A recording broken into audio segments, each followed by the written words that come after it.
I didn't just ruin my daughter's wedding. I turned it into a crime scene, and I do it again in a heartbeat. Most mothers dream of the day they see their little girl in white walking down the aisle towards a future filled with promise. I spent that day checking my watch, waiting for the exact moment to detonate a bomb that would destroy everything my daughter thought she loved. But I'm getting ahead of myself. To understand why a mother would burn her own child's happiness to the ground, you have to understand the money and the grief. My husband, David, died 3 years ago. It was a massive coronary, the kind that hits the pavement before the body does. He left behind a hole in the universe that no amount of scotch could fill, and a tech company he'd just sold for £28 million. 28 million. It's a number that doesn't feel real until you see it on a bank statement. It changes how people look at you. Suddenly, you're not just Eleanor Sterling, the grieving widow with the nice garden in Surrey. You're a target. You're a walking lottery ticket. For the first 2 years, I was invisible. I existed in a gray fog of solicitors' meetings, probate, and lonely cups of tea staring at the rain against the conservatory glass. My daughter, Sophie, was my anchor. She's bright, sharp, ambitious, a marketing executive in the city with her father's eyes and my stubborn streak. But grief makes you vulnerable, doesn't it? It cracks your ribs open and leaves your heart exposed. And that's exactly when the wolves come sniffing. Sophie met Ben Harrison 6 months after the obituary ran in the Times. He was perfect. That should have been my first clue. In my experience, nobody is perfect. Everyone has a jagged edge somewhere. But Ben? He was smooth glass. He met her at a charity gala, one of those black tie affairs where people pay £1,000 a plate to feel better about themselves. He was charming, attentive, and painfully modest. He told her he was a consultant for sustainable startups. Just vague enough to sound impressive, just specific enough to be boring. When Sophie brought him home to the Surrey house for Sunday roast, he played the part of devoted boyfriend beautifully. He didn't gawk at the artwork in the hallway. He didn't ask about the square footage. He complimented my roast potatoes and asked me about David with a somber, respectful tone that made my throat tight. "He's wonderful, isn't he, Mom?" Sophie whispered to me in the kitchen while we were loading the dishwasher. Her face was flushed, her eyes bright in a way I hadn't seen since David passed. "He seems very nice," I said. "Nice? He's amazing. He listens to me. He's not intimidated by my job. And he adores you." He did seem to adore us. He was helpful, fixing a loose hinge on the garden gate without being asked. Always bringing flowers, lilies, my favorite. He never let Sophie pay for dinner if he could help it, though he'd often make a self-deprecating joke about his cash flow being tied up in equity, so Sophie would insist on picking up the tab. It was a dance, a subtle, elegant waltz of financial manipulation. 3 months later, he proposed. It happened in our garden, under the old oak tree David had planted. It was tasteful, romantic, and engineered to be irresistible. He got down on one knee, produced a diamond that was modest but high clarity, and asked for my blessing first. He said, "I know I can never replace David, but I promise to spend every day of my life making Sophie happy. I want to take care of her." I said yes. Of course I said yes. Sophie was weeping with joy, clutching his hand, the ring sparkling in the afternoon sun. I hugged him. I felt the solid muscle of his back, the expensive fabric of his jacket. But as he pulled away, I saw it. Just for a fraction of a second, a micro-expression. He looked over Sophie's shoulder, scanning the back of my house. His eyes didn't linger on the garden or the sentiment. They flicked to the conservation, then up to the master bedroom balcony. It was an appraisal. like a surveyor checking for rot, or a butcher eyeing a prime cut. Then the mask slipped back on and he was the blushing, happy fiancé again. Have you ever had that feeling? That cold drop of water sliding down your spine when everything looks right, but your instincts are screaming that it's wrong? Tell me I'm not the only one.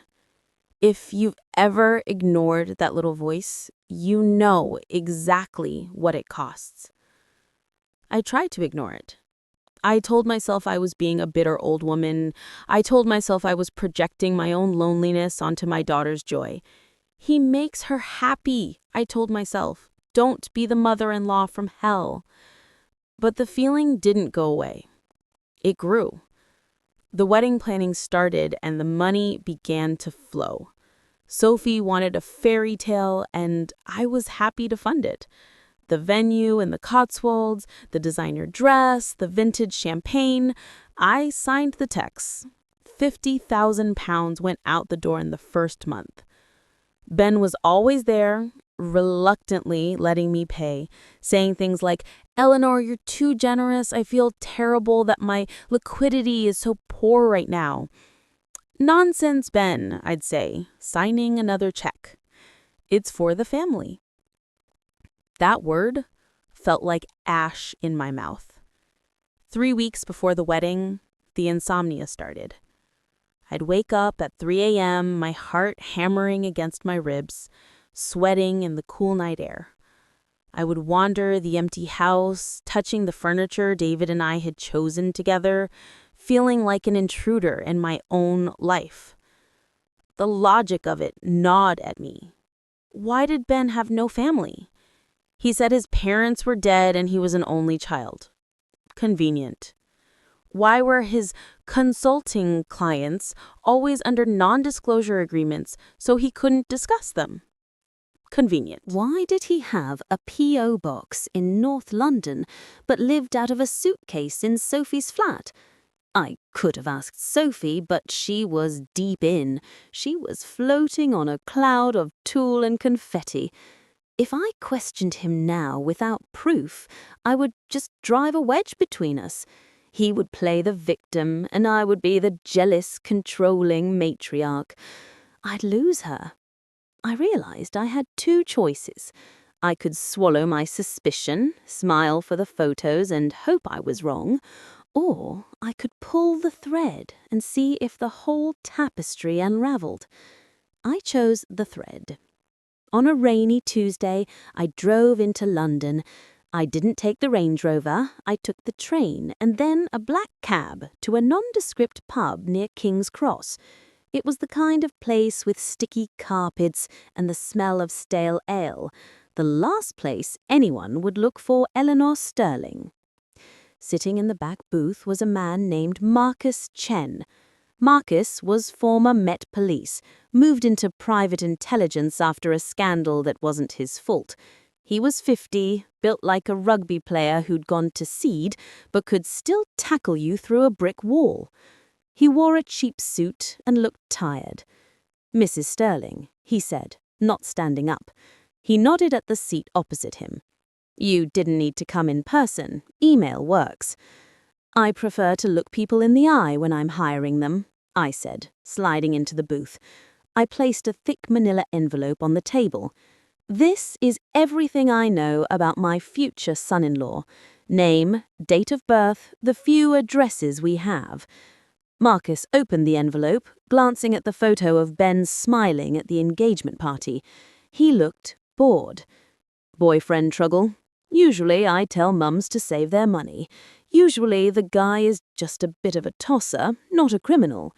"He's too perfect, Marcus," I said, my voice low. "He says all the right things. He has an answer for everything. But my husband built a business on reading people, and I lived with him for 30 years. I know when I'm being sold something." Marcus looked up, his dark eyes assessing me. He saw the Chanel bag, the tension in my jaw, the desperation I was trying to hide. He tapped the photo. "What are you looking for?" he asked. "Cheating? Secret debt?" I don't know, I admitted, but he's marrying my daughter in 3 weeks. He's going to have access to a family trust worth millions. If he is who he says he is, I will pay you double for your time and apologize. I leaned forward.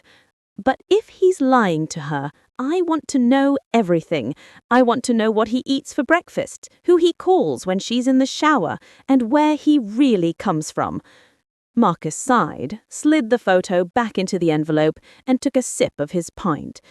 Standard rate is 1,000 a day plus expenses. Rush job means double. I'll need half up front. Done, I said, reaching for my checkbook. Give me 3 days, Marcus said. If there's dirt, I'll find it. I walked out of that pub feeling a strange mixture of nausea and relief. I had pulled the trigger. There was no going back. I didn't know it then, but I wasn't just hiring a detective. I was hiring a grave digger, and the grave we were about to dig was going to be big enough for the whole wedding party. The 3 days I spent waiting for Marcus to call were the longest of my life, a slow motion torture where every second ticked by with the rhythm of a leaking tap. I sat in my conservatory, watching the rain drizzle down the glass, while in the other room, Sophie was on the phone to the florist, laughing about peony arrangements and boutonnieres. It was a grotesque pantomime. She was building a future, and I was holding a match, waiting to see if I needed to light the fuse.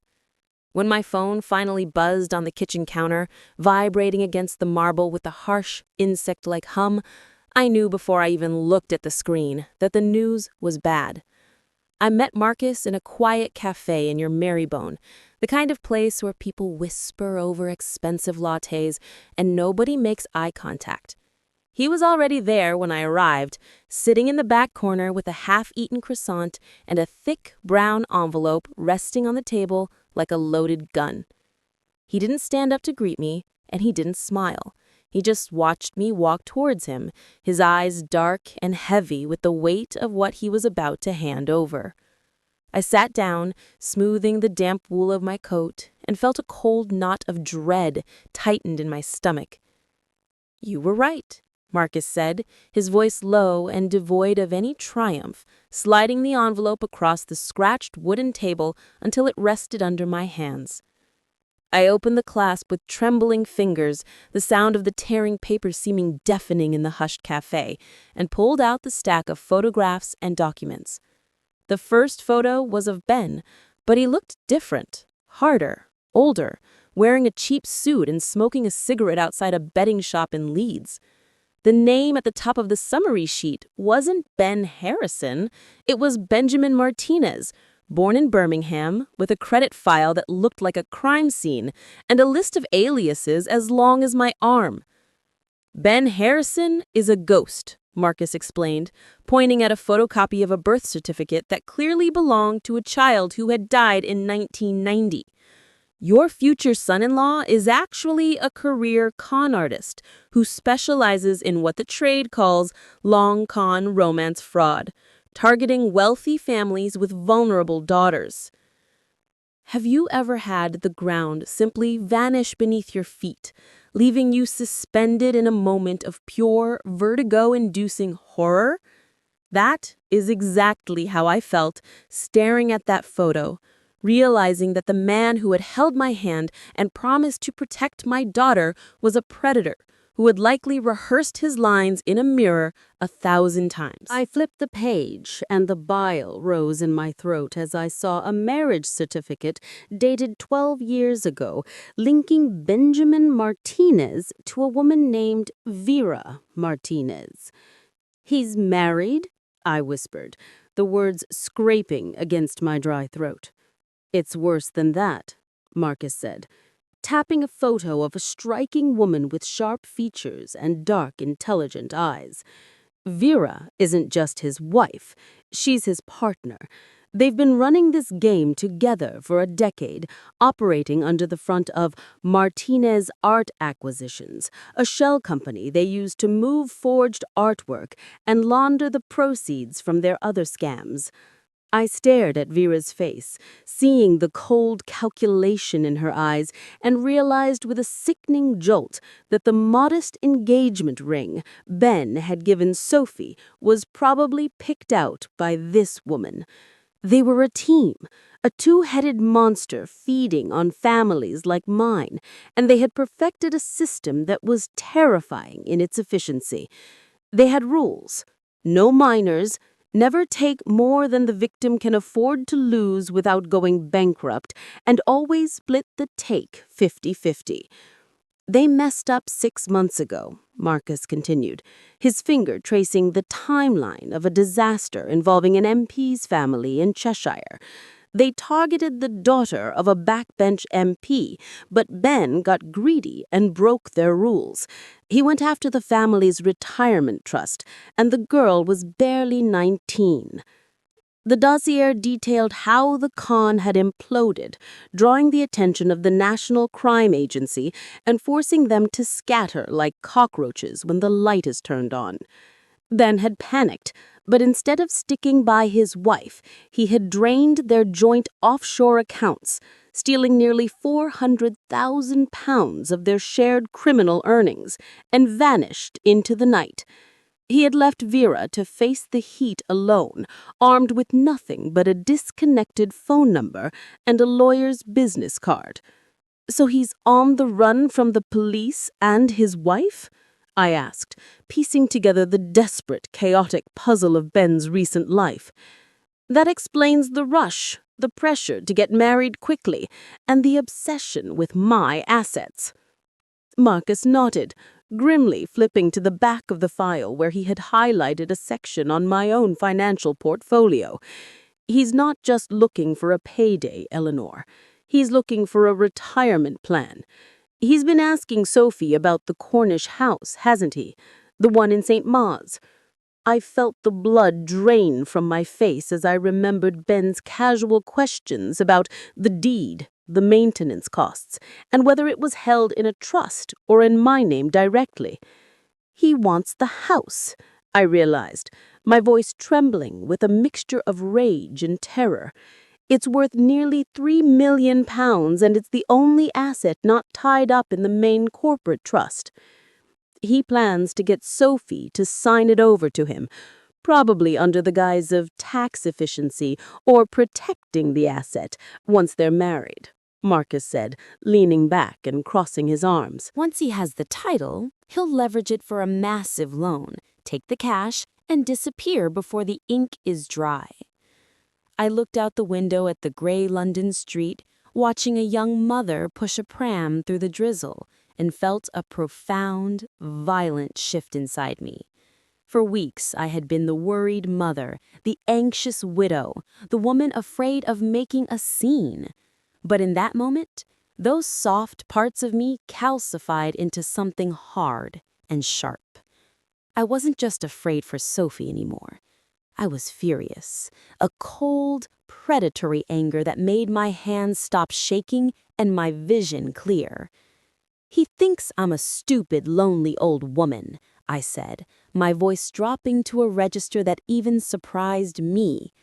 He thinks he can walk into my home, drink my wine, sleep under my roof, and then butcher my daughter's life for a quick payout. Marcus watched me carefully, recognizing the change in my demeanor. We have enough here to go to the police, Eleanor. The fraud, the identity theft, the stolen funds, it's enough to get him arrested, probably today. No, I said instantly, the word cutting through the air like a knife. If we arrest him now, Sophie will be devastated, she'll feel foolish, and she'll spend years wondering if the love was real or if she's just unlovable. I looked down at the photo of Vera Martinez again, studying the face of the woman who had been betrayed by the same man who was now sleeping in my guest room. A plan began to form in the dark corners of my mind, a plan that was reckless, dangerous, and absolutely necessary. I think he missed a deadline, I said, meeting his gaze with a terrifying calmness. I don't just want him arrested, Marcus, I said, meeting his gaze with a terrifying calmness. I want to destroy him. I want to humiliate him. I want to make sure that when he falls so hard that he never climbs out of the hole. What are you thinking? Marcus asked, though I could see by the glint in his eye that he was already on board. Ben stole 400,000 pounds from his wife, I said, tapping Vera's picture. He left her to rot while he came for my daughter. I think it's time Mrs. Martinez and I had a little chat. I pulled out my checkbook and wrote Marcus another 5,000 pounds, tearing it out with a crisp, satisfying rip. Find her, Marcus. Tell her I know where her husband is, and tell her I have a business proposition that will get her money back and give her the one thing she wants more than any money. Revenge? Marcus asked, tucking the check into his pocket. Justice, I corrected him, standing up and buttoning my coat. But I suspect for a woman like Vera, they taste exactly the same. I walked out of that cafe and into the rain, leaving the old Eleanor behind at the table with the empty coffee cup. The woman who walked towards the tube station wasn't a victim, she was a hunter, and for the first time in 3 years, I felt truly, vividly alive. They say you should keep your friends close and your enemies closer, but nobody tells you what to do when your enemy is sleeping in your guest room, eating your toast, and planning to strip your family of its legacy. For the next 3 weeks, I became an actress in my own home, performing the role of the doting, check-writing mother-in-law, while a cold, calculated rage simmered just beneath my skin. I poured Ben tea, I nodded enthusiastically at his suggestions for the seating plan, and I even complimented his choice of tie, all while visualizing the precise moment I would kick the chair out from under him. Marcus found Vera Martinez 48 hours after I gave him the order, holed up in a grim, peeling bedsit on the outskirts of Birmingham, hiding from both the law and the debt collectors her husband had left her with. I didn't wait for an invitation. I drove up the M14 in my discreet Volvo, the one I use for gardening centre runs, carrying a briefcase that contained enough leverage to either save her life or ruin it completely. It was a grey, miserable Tuesday, the kind where the sky presses down on the rooftops like a wet wool blanket, matching the grim determination that had settled in my chest. We met in the lobby of a motorway hotel near the NEC, a soulless place smelling of stale coffee and industrial carpet cleaner, where anonymity was the only amenity on offer. Vera was sitting in a high-backed armchair near the fire exit, and even in her diminished state she was striking. Sharp features, watchful eyes, and a posture that suggested she was ready to bolt at the first sign of trouble. She didn't look like a victim. She looked like a cornered fox, dangerous and desperate, assessing whether I was the hunter or just another obstacle. "Mrs. Sterling," she said as I approached, her voice raspier than I expected, with a faint northern edge she hadn't bothered to hide. I sat opposite her, placing my handbag on the low table between us, effectively blocking her path to the door without saying a word. "He's expensive, Vera, but then again, so is your husband, isn't he? £400,000 is a lot of money to lose, especially when it was stolen by the man who vowed to love and cherish you. Have you ever seen the exact moment hope fights with cynicism in someone's eyes?" Vera flinched, her hand tightening around her empty glass, and for a second I saw the heartbreak behind the hard exterior. "If you're here to threaten me with the police, Eleanor, save your breath. I have nothing left to take, and prison might actually be an improvement on my current accommodation." "I don't want to send you to prison, Vera. I want to offer you a job," I said, leaning forward and lowering my voice to a conspiratorial whisper. "I know everything. The art fraud, the senator's family, the rules you two had. I know he broke those rules, and I know he left you to take the fall while he moved on to my daughter." I slid a single sheet of paper across the table, a bank draft summary, showing a blocked account with £450,000 in it. That covers what he stole from you, plus a £50,000 consulting fee for your time and expertise. It's yours, transferred the moment the wedding reception ends, provided you help me do one thing. Vera stared at the paper, her eyes darting between the numbers and my face, trying to find the catch. And what is the price for this sudden generosity? Do you want me to testify, sign a confession? I want you to attend the wedding, I said, a slow, cold smile spreading across my face. I want you to be my special guest. I want you to walk into that reception in your best dress, look him in the eye, and help me burn his entire world to the ground in front of everyone he's trying to impress. There is a terrifying power in shared hatred, a bond that forms instantly between two women who have been wronged by the same man. Vera didn't hesitate. She reached for the paper, her fingers brushing mine, and in that touch, we sealed a pact that was more binding than any legal contract. Over the next hour, she gave me the blueprint of Ben's soul. His tells, his timing, his deep-seated insecurity about his working-class background, and his plan to use the confusion of the wedding week to pressure Sophie into signing over the St. Mauve's house. Driving back to Surrey, the adrenaline was coursing through me, making the motorway lights blur into streaks of aggressive white and red. I had my weapon now.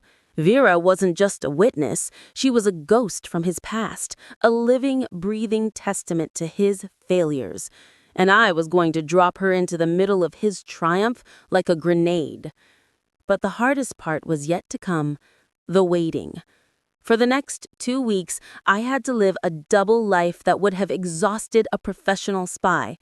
By day, I was the checkbook, the supportive mother, nodding as Sophie showed me the final dress fittings, swallowing my nausea as I watched Ben stroke her hair and whisper lies into her ear. By night, I was meeting Marcus and Vera in encrypted chat rooms and laybys, coordinating the arrival of the cousin from Spain, arranging the seating chart to place Vera and Ben's direct eyeline, and preparing the legal annulment papers with my solicitor.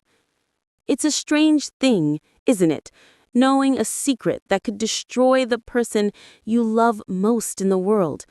Every time Sophie smiled at me, breathless with excitement about her forever, I felt like I was betraying her.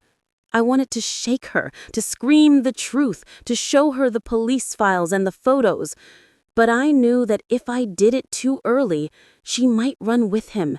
She might believe his lies over my evidence. I had to let the trap snap shut completely. Have you ever had to hurt someone to save them? It goes against every maternal instinct you have. You want to shield them from pain, not engineer it. But sometimes, the only way to cut out a cancer is to use a very sharp knife, and you have to be steady enough to wield it. 3 days before the wedding, the pressure ramped up exactly as Vera had predicted.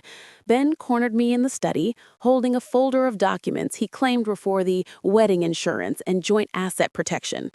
He was sweating slightly, a bead of moisture tracking down his temple, his charm strained around the edges. Eleanor, Sophie and I were talking.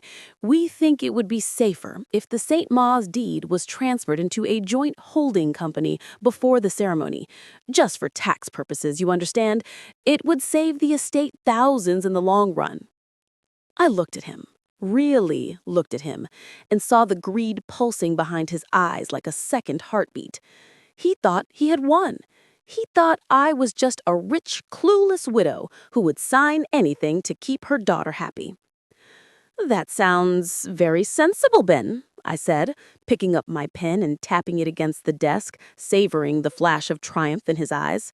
"Leave the papers with me. I'll have my solicitor look them over and bring them to the reception. We can sign everything there as a little ceremonial toast to your future."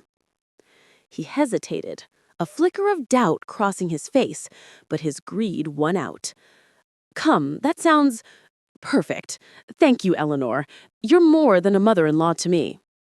"And you, Ben?" I said, smiling with all the warmth of a viper, are exactly the son I never had. As he walked out, I texted Marcus a single word: green. The trap was set, the players were in position, and as the sun went down over the Surrey hills, casting long, bloody shadows across the lawn where the marquee was being erected, I poured myself a very large gin and toasted the empty room. Tomorrow was the wedding, but for Ben Harrison, tomorrow was the funeral. The morning of the wedding dawned with a sky the color of a bruised plum, the kind of ominous, heavy gray that usually signals a washout, but to me, it felt like the universe was finally dressing appropriately for the occasion. I stood by the window of the bridal suite in the Cotswolds Manor House, watching the caterers unload crates of champagne and flowers, feeling the cold glass against my forehead as I mentally rehearsed the execution I was about to preside over. Behind me, Sophie was sitting in front of a vanity mirror, surrounded by a flutter of bridesmaids in sage green, looking so radiant and hopeful that I had to physically dig my nails into my palms to stop myself from vomiting. She turned to me, her face framed by soft curls and a veil that cost more than my first car, and her smile was so pure, so unguarded, that it felt like a physical blow to the chest. "Mum, stop fretting about the weather," she laughed, reaching out to squeeze my hand with fingers that were trembling slightly. "It's going to be perfect, rain or shine, because I'm marrying him, and that's all that matters." Have you ever screamed underwater? That's what it felt like to smile back at her, to smooth the lace on her shoulder and tell her she looked beautiful, while every instinct in my body was howling at me to grab her, lock her in the collar, and drive until we ran out of road. I was sending my only child into a burning building because I knew it was the only way to prove to her that fire is hot, and the guilt of that decision settled in my stomach like a stone. The ceremony itself was a blur of surreal high-definition horror. I sat in the front pew, stiff in my navy silk dress, watching Ben stand at the altar in his mourning suit, looking every inch the devoted, nervous groom. He played the part flawlessly, wiping away a tear when Sophie walked down the aisle, his hand shaking just enough to suggest overwhelming emotion rather than the adrenaline of a man pulling off a multi-million-pound heist. When the vicar asked if anyone knew of any lawful impediment why these two should not be joined, the silence in the church was so loud I thought my eardrums would burst. I didn't stand up. I didn't shout.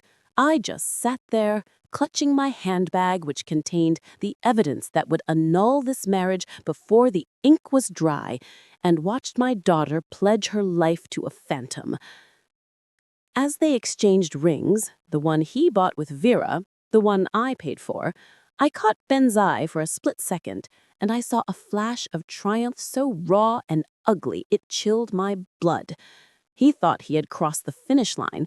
He thought the ring on her finger was the lock on the vault, and I was just the gatekeeper he had successfully bypassed.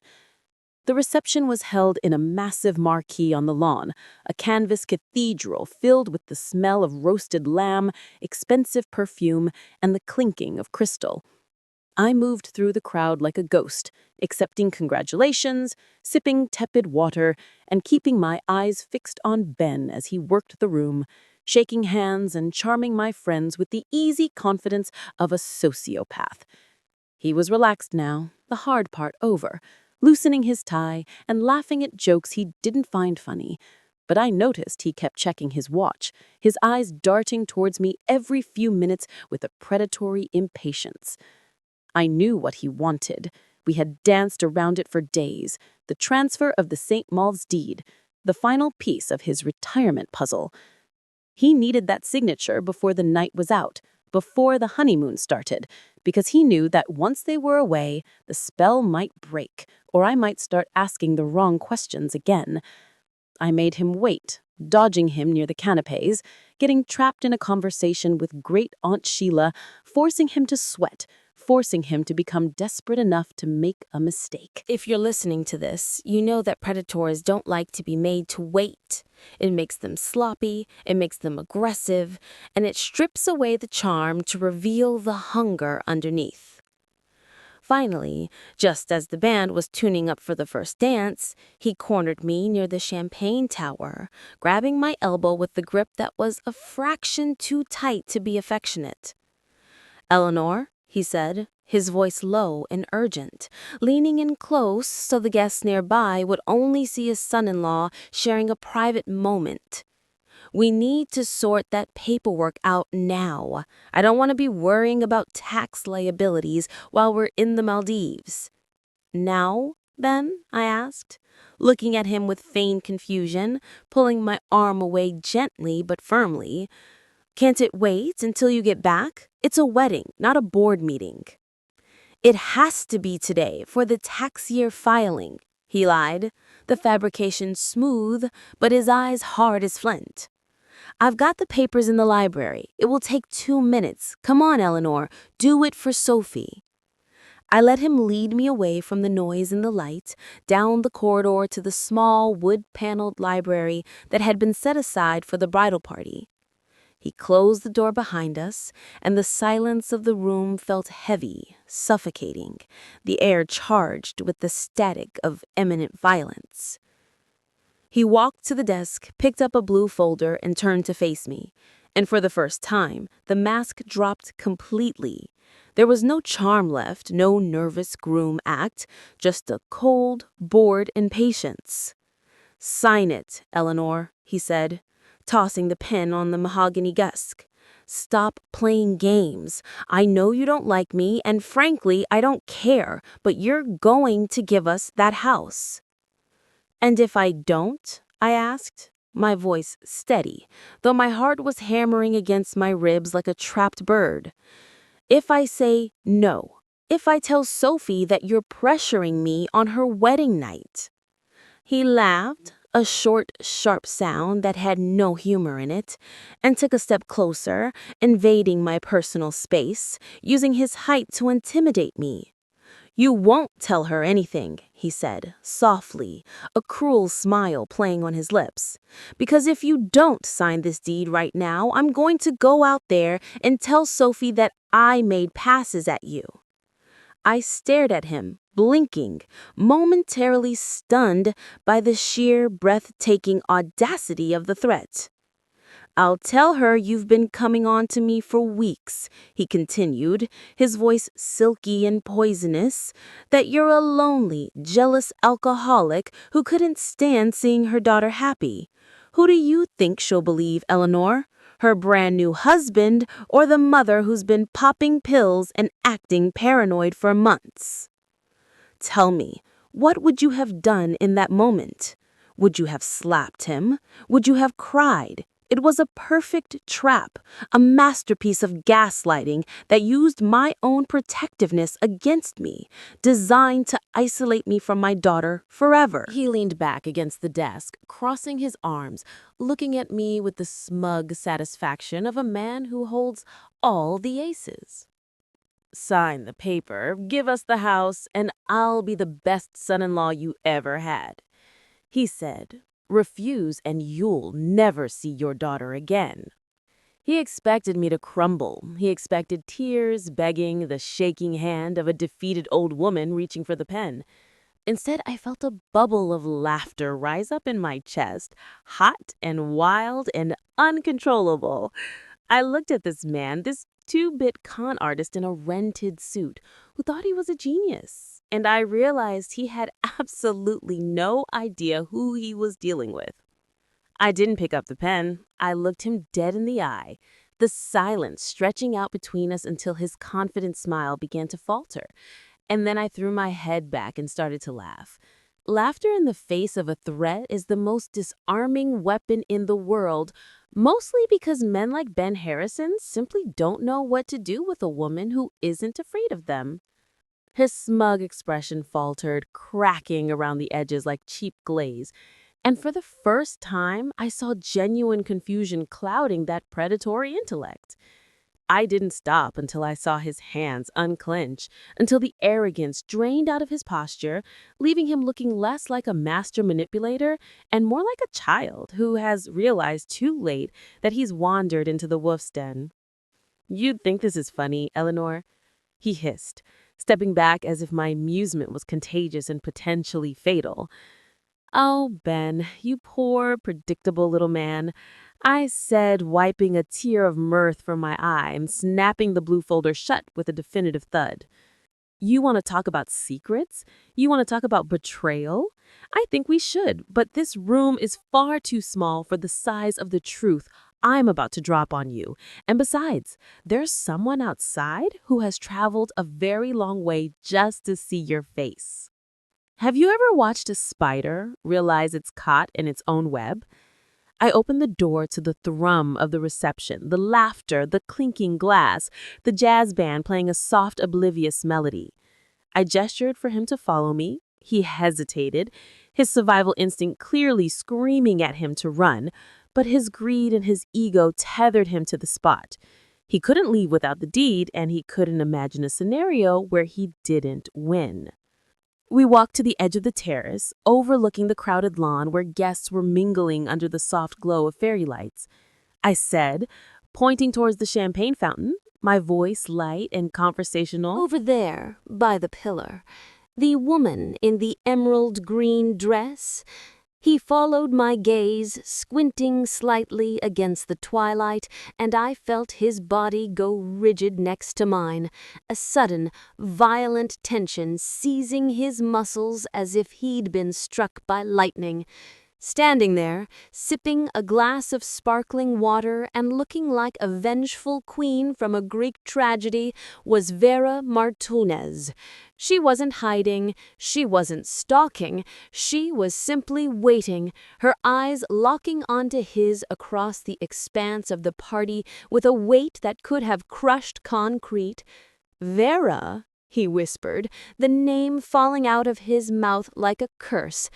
That's not possible."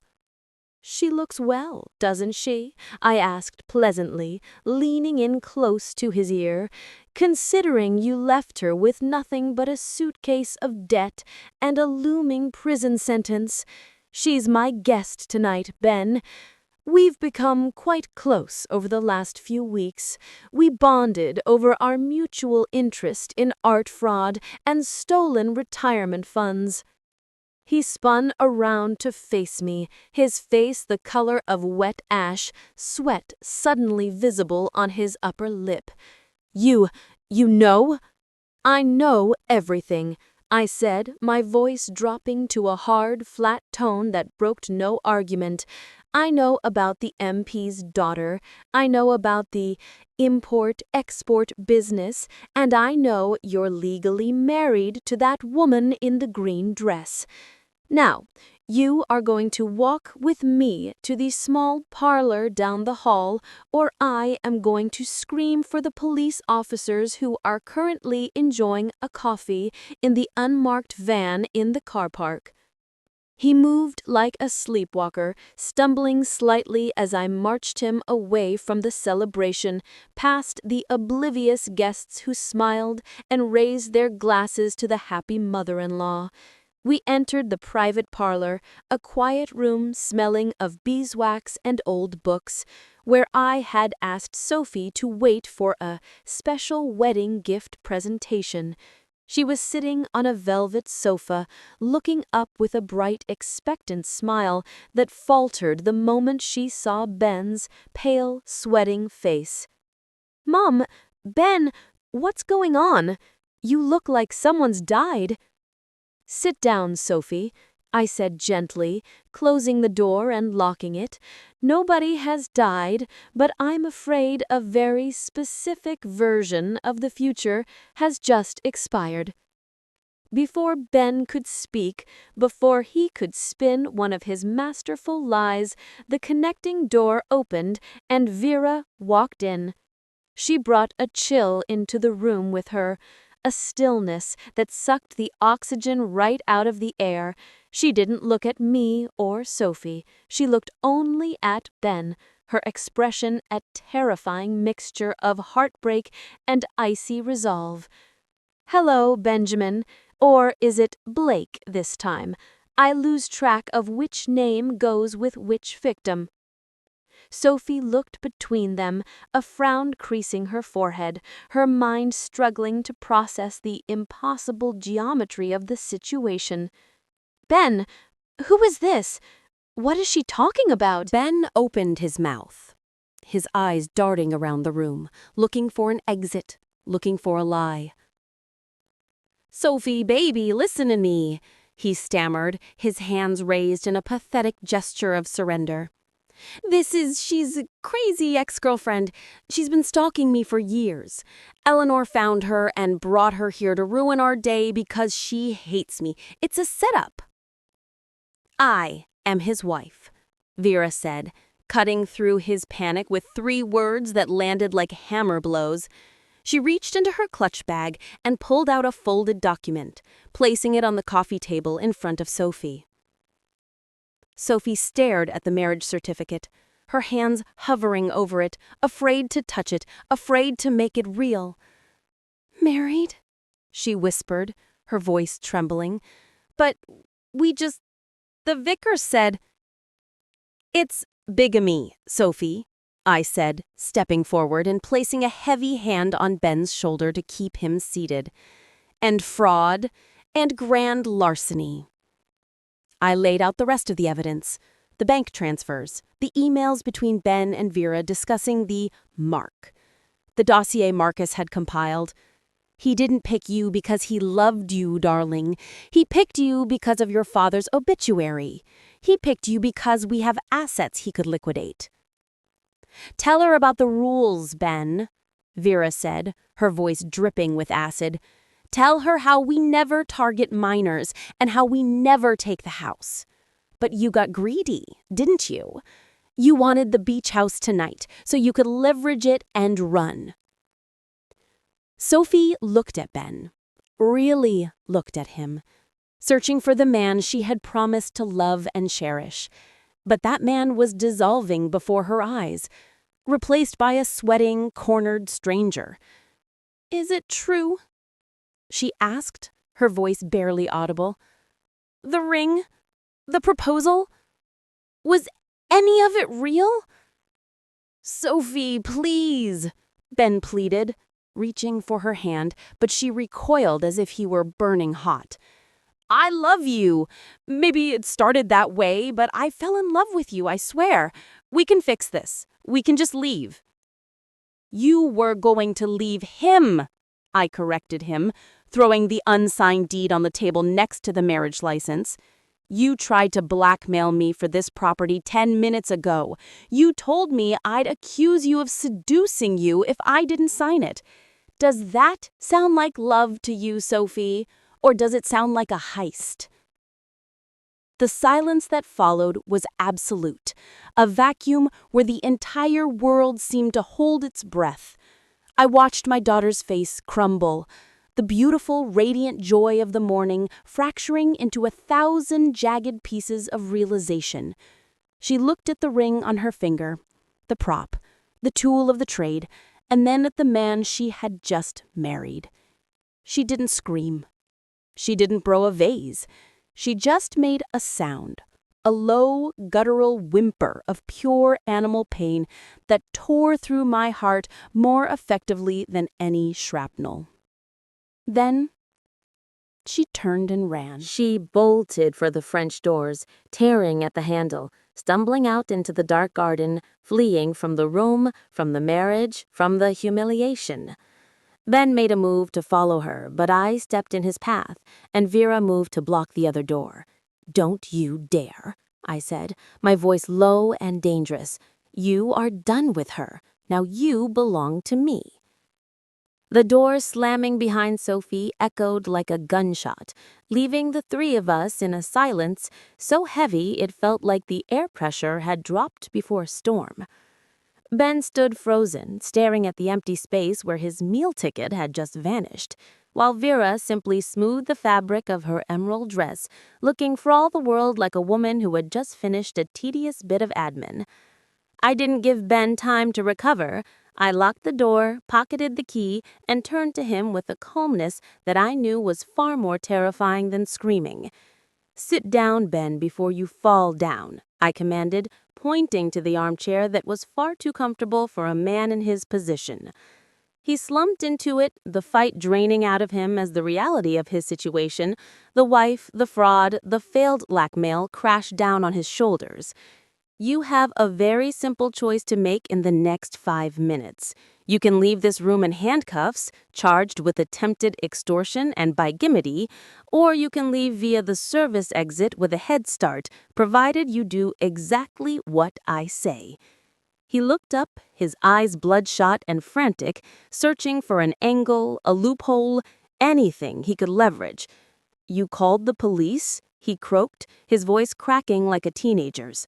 "I haven't called them yet," I lied smoothly, tapping the dossier on the cable.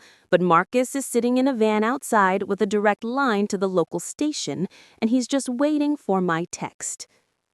Vera chimed in then, her voice cool and detached, playing her part in the good cop, bad cop routine we hadn't even needed to rehearse.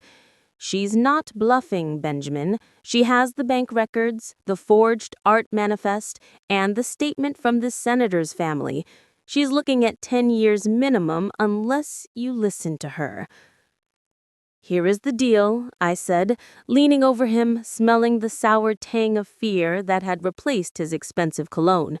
"You are going to walk back into that marquee, take the microphone, and tell everyone that you have cold feet, that you weren't ready, and that you made a mistake." I paused, letting the humiliation of it sink in. "You will take the full blame, you will apologize to Sophie publicly, and you will frame this as a personal failure, not a criminal one." Have you ever had to negotiate with the terrorist who is holding your heart hostage? You don't scream, you don't cry, you offer them a car to the airport, because getting the hostage alive out is the only thing that matters. I needed Sophie to be the victim of a fickle man, not the victim of a con artist. I needed her to be heartbroken, not a laughingstock in the tabloids. Ben shook his head, a pathetic attempt at defiance. "I can't. Everyone is there. My reputation." I laughed, a harsh, barking sound. "Your reputation? You're a ghost, Ben. In 24 hours, Ben Horrison won't exist anymore. So I suggest you use him to save your skin while you still can." He agreed, of course. Rats always choose the path that looks like an escape route, even if it leads to a trap. Well, Vera kept watch over him, an ex-wife guarding an ex-husband with a mix of pity and contempt. I went to find my daughter. I found her in the cloakroom, sitting on the floor amidst a pile of winter coats, her mascara running in dark streaks down her face, shivering despite the heat of the evening. "It's true, isn't it?" she asked, her voice small and broken, looking at me with eyes that had aged 10 years in 10 minutes. "Every word," I said, kneeling beside her and taking her cold hands in mine. "But we are not going to let him break you, Sophie.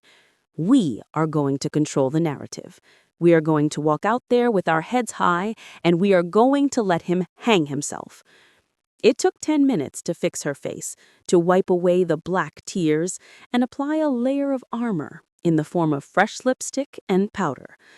She was trembling, but there was a steel rod of anger straightening her spine now, a Whitmore trait that I had never been prouder to see. We walked back to the parlor, where Ben was pacing like a caged animal, and Sophie looked through him as if he were made of glass. "Let's get this over with," she said, her voice devoid of emotion. We marched back into the marquee, a bizarre funeral procession for a marriage that had lasted less than 3 hours. The band stopped playing as Ben took the stage, the microphone screeching feedback that made everyone wince, and the silence that fell over the room was thick with confusion. Ben played his final role, and I have to give him credit. He was convincing. He stammered, he looked at his shoes, he told 200 guests that he was overwhelmed and not the man Sophie deserves.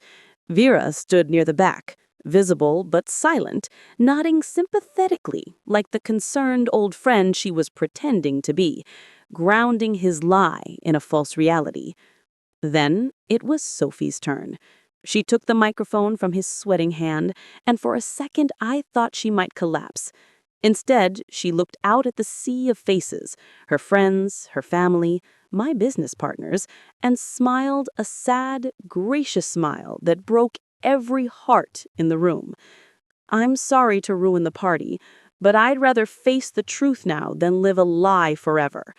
Please drink the champagne, eat the food, and don't let a bad match spoil a good night. The room erupted in a low murmur of sympathy and shock, but the scandal was contained. It was a breakup, not a crime scene.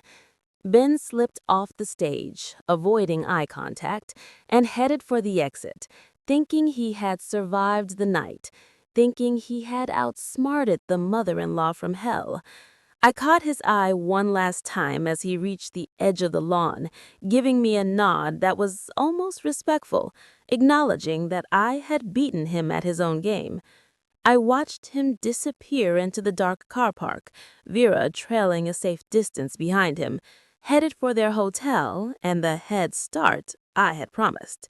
I put my arm around Sophie's waist, feeling her body finally sag with exhaustion now that the performance was over. "Is he gone?" she whispered into my shoulder. "He's gone," I promised, looking at the empty space where the darkness had swallowed him whole. I didn't tell her yet that my promise of a head start was the biggest lie of the night. I didn't tell her that Marcus had already forwarded the hotel details to the National Crime Agency, or that the annulment papers were just the first page of the legal nightmare waiting for him at sunrise.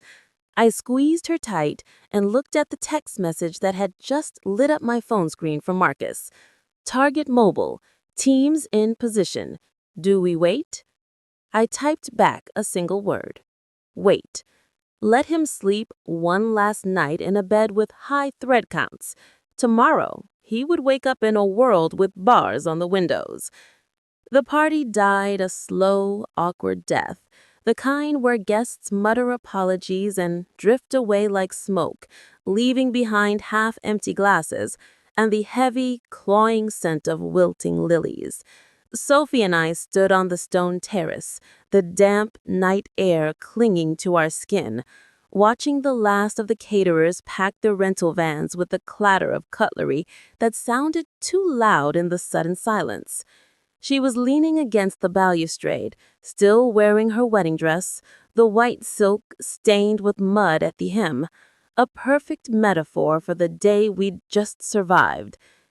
"Was any of it real, Mom?" She asked me, not looking at me, her gaze fixed on the darkness of the rolling Cotswold Hills where her husband had just vanished. The way he looked at me, the things he said about the future, was he acting every single second? Have you ever had to answer a question that you know will break the remaining fragments of someone's heart?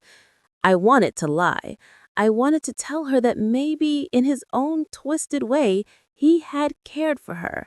But I knew that a clean break heals faster than a jagged one. I said gently, it was a performance, and he was very good at it because he's done it 5 times before. He mirrored you. He found out what you wanted. Security, romance, a partner who listened, and he became that person, just like an actor learning lines for a play. She turned to me then, and the grief in her eyes was hardening into something colder, something sharp and brittle like obsidian. "He's just going to get away with it, isn't he?" she said, her voice trembling with a new kind of energy.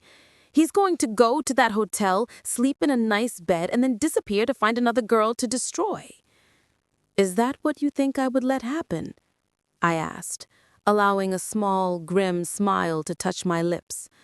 "You know me better than that. I don't just chase the fox away from the henhouse. I make sure it never hunts again."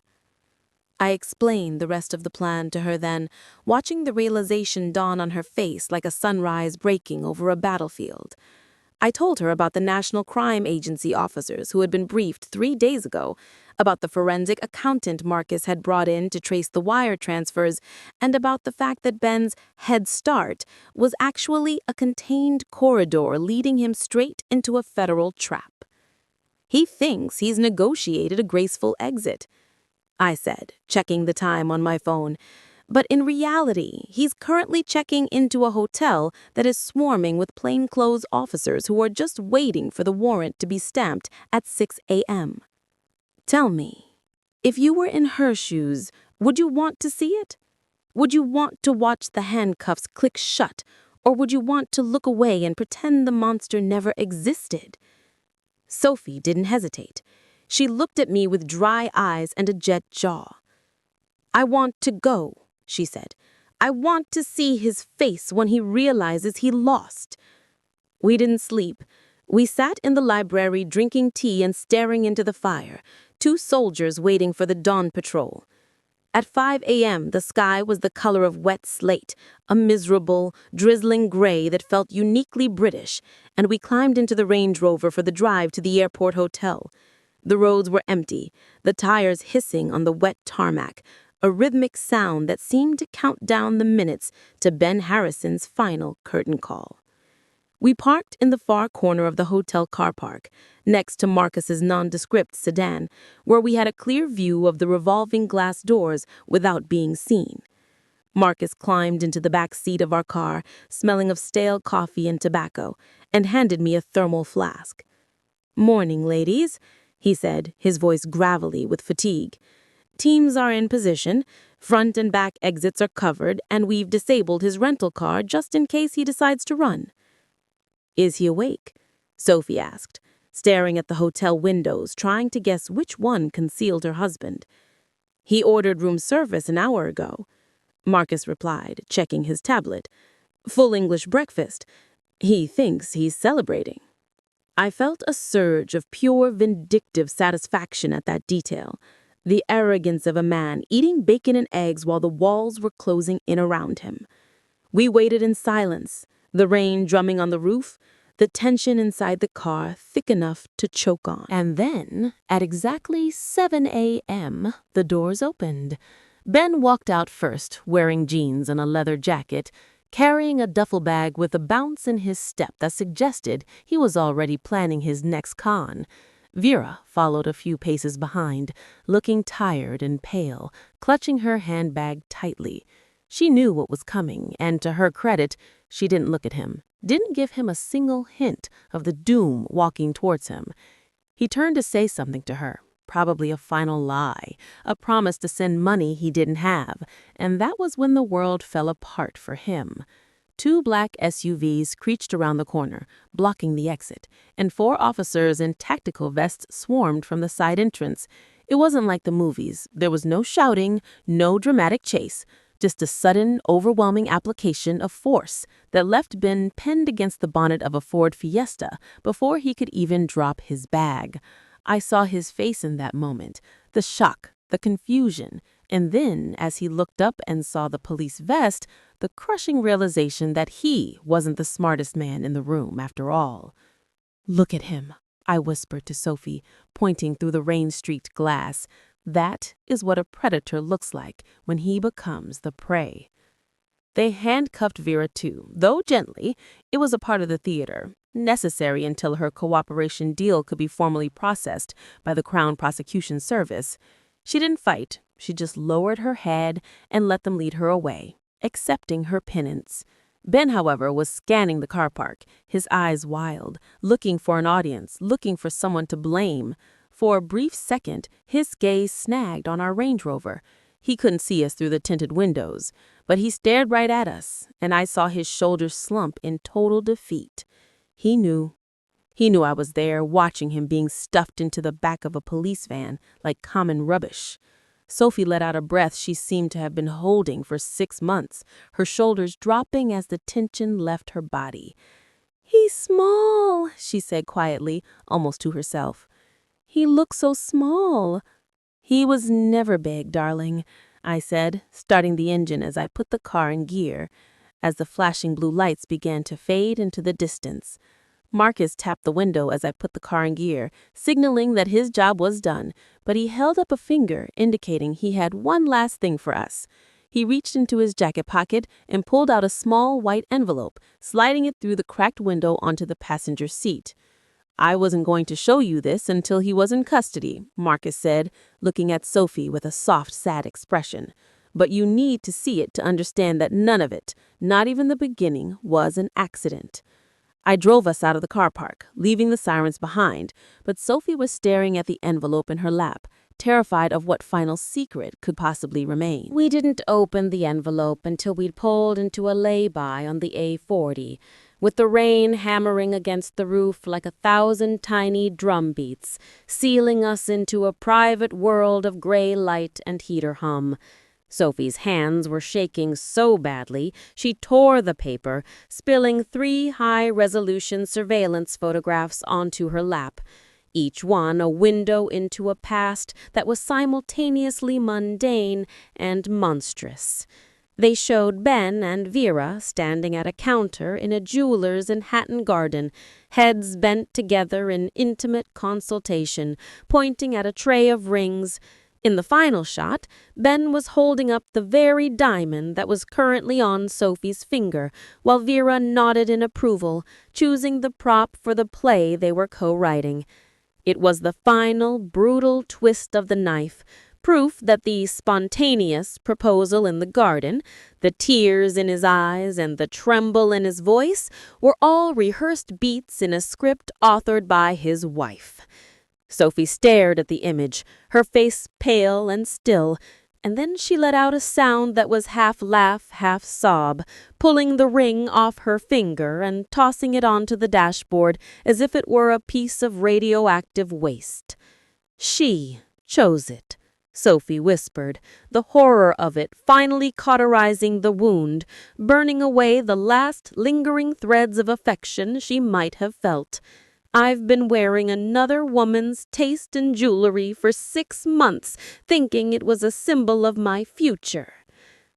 Have you ever realized that your most cherished memory was actually someone else's inside joke? It's a specific kind of nausea, a vertigo that makes you question the ground you walk on. But it is also, strangely, the beginning of the cure. We sat there for an hour, watching the lorries thunder past, until Sophie dried her eyes, put the car in gear, and said, "Let's go home, Mom. I have a lot of wedding presents to return." 6 months later, I sat in the public gallery of Southwark Crown Court, watching a man who used to be Ben Harrison stand in the glass dock, looking smaller and grayer than I remembered. The swagger was gone, replaced by the hollow, shuffling gait of a man who knows the game is up. He wore a cheap suit provided by his legal aid solicitor, and he refused to look at the gallery where I sat next to Marcus. The courtroom smelled of floor polish and misery, a dull, bureaucratic theater where the drama of his crimes was reduced to a stack of file folders and a list of transaction dates read out by a monotone clerk. The judge, a stern woman with spectacles perched on the end of her nose, was unimpressed by Ben's defense of financial desperation and sentenced him to 7 years for fraud, bigamy, and attempted extortion. Vera, who had testified against him with the cold, precise clarity that sealed his fate, received 3 years, reduced for her cooperation and for the fact that she had returned every penny of the consulting fee I'd paid her. As the dock officers led him away, Ben finally looked up, scanning the room for a friendly face, but he found only me. I didn't smile. I didn't gloat. I simply watched him disappear down the stairs to the cells, finally satisfied that the ledger was balanced. Sophie didn't come to court that day. She was at work, closing a deal for a new client, having decided that her life was too valuable to waste another second on a man who was now just a prisoner number. Instead, Marcus and I went for a drink in a quiet pub near London Bridge, toasting to the closure of the case and the recovery of nearly £4 million in assets for his previous victims. It wasn't everything. Some families lost homes they would never get back, but it was justice. Hard-won and tangible, and it tasted better than any champagne I had ever drunk. So, what now, Eleanor? Marcus asked, nursing his pint of bitter and looking at me with a curiosity that had replaced his initial skepticism. I don't think so, I said, pulling a folded newspaper clipping out of my bag and sliding it across the table towards him. I've been reading about a group targeting widows in Dorset with a fake cryptocurrency investment scheme. They're cleaning out pensions and vanishing before the families even know the money is gone. I saw the spark in Marcus's eye, the recognition of a kindred spirit who had found a calling in the wreckage of a personal crisis. I continued, leaning forward. I have the capital to set up a sting, and I think I'd make a very convincing vulnerable grandmother, don't you? I can play the confused old dear who doesn't understand Bitcoin right up until the moment we hand the evidence to the fraud squad. And that is how I found my second act, not as a victim, but as a hunter, using the invisibility of my age and gender to walk into traps and snap them shut on the fingers of the people who set them. Meanwhile, Sophie found her own way back to the surface, though her path was quieter, paved with therapy and a newfound appreciation for boring, honest men. She met James Patterson a year after the arrest. He's a marine biologist who drives a battered Ford Focus, wears jumpers with holes in the elbows, and thinks a wild Friday night involves cataloging coral samples. He has absolutely no charisma, no smooth lines, and he gets nervous when he has to order in a fancy restaurant, which makes him absolutely perfect. I background checked him, of course. I'm a mother, not a fool. And Marcus confirmed that James's biggest secret was a speeding ticket from 2014 and a subscription to a nerdy science journal. Tell me, would you have done the same? Would you have run a dossier on the new boyfriend, or would you have trusted blind luck a second time? I think we both know the answer to that. Last night, James took us out to dinner at a gastropub in Richmond, and I could see the sweat beading on his forehead before the starters even arrived. He fidgeted with his napkin, cleared his throat 3 times, and then looked at me with terrified, earnest eyes while Sophie was in the ladies' room. "Eleanor," he stammered, I know what happened before, and I know I'm not rich or exciting, but I love her, and I was hoping, I wanted to ask if you'd be okay with me proposing." I looked at this sweet, trembling man who couldn't lie if his life depended on it, and I thought about the difference between a performance and a promise. "James," I said, taking a sip of my wine and letting him sweat for just 1 second longer, "you don't need my permission to marry my daughter. She is her own woman, and she has learned to trust her own judgment again." He let out a breath of relief that practically deflated him, smiling a goofy, genuine smile that reached his eyes. "Thank you, Eleanor. I promise I'll take care of her. I know you will," I said, patting his hand. "But I do have one condition, James, and it is non-negotiable." He stiffened, looking panicked again. "Anything, name it."